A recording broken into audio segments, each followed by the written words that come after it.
Fraud குடும்பம். சொல்றவன் குடும்பம் தூய சேர்த்து தீய சேர்த்து சொல்றவங்க குடும்பம். அவன் கணக்கு ஏமாற்றுகின்றவன். அவன் திரைப்பட கணத்தை சம்பளம் வாங்குற சம்பளத்தை அவன் முறையாக சொல்லக்கூடிய தகுதி உள்ளவனா ஆரம்ப கல்வி.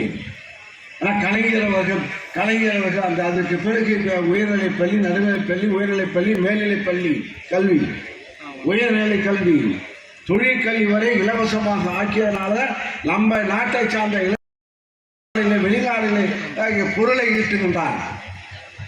வடக்கே வாழ்க சொன்னால் அண்ணா சொன்னார், வடக்கே வாழ்கிறது தெற்கே தேய்கிறது சொன்னார்.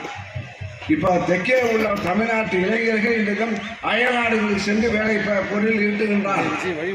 ஆனால் வடக்கே உள்ள இளைஞர்கள்லாம் இங்கே வந்து நம்ம ஊரில் வந்து டீ ஆத்துறா, டேபிள் துடைக்கிறார், கட்டிடம் கட்டுறான். இது சாதனை இல்லையா? இது சாதனை வந்து தீய சக்தியா? இப்போ 1,31,00,000 பெண்களுக்கு மாதம் இங்கே பணப்பயன் வருகிறது. பணம் வருகிறதா? மாதம் வருகிறது. அதை விட சினிமாவில் சொல்கிறாங்கப்பா, இது ஒரு கணக்கு, இது கூட அங்கு ஒரு பிச்சை காசு. யார் குஷ்பு சொன்ன அந்த பிச்சை காசு, இது ஒரு குஷ்பு சொன்ன அதுவும் சொன்னாங்க. அந்த காசுக்காக எவ்வளோ ஆட்டம் போட்டீங்க. ஆட்டம் போட்டவங்களாம் இப்போ வந்து தீய சக்திவான். நம்மள ஆட்டம் போட்டு கொள்ளடிச்சு அவன் தீய சக்தி யார்? ஆக இது தீய சக்தி.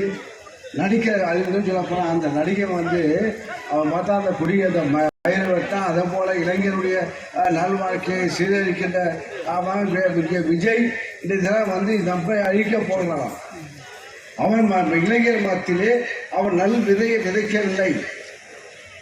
ரவுடிசம் பண்ணுற மாதிரி, அவருடைய சினிமாவில் ஆக்ட் பண்ணுற மாதிரி, அவன் போதை கட்ட ஆடுற மாதிரியும், அவன் வெட்டானா அதே போல வெட்டுற மாதிரியும் ஒரு கலாச்சார சீரழிவை சொல்லுகின்றவன் நம்முடைய ஆட்சியை பற்றி சொல்லுகின்றான்.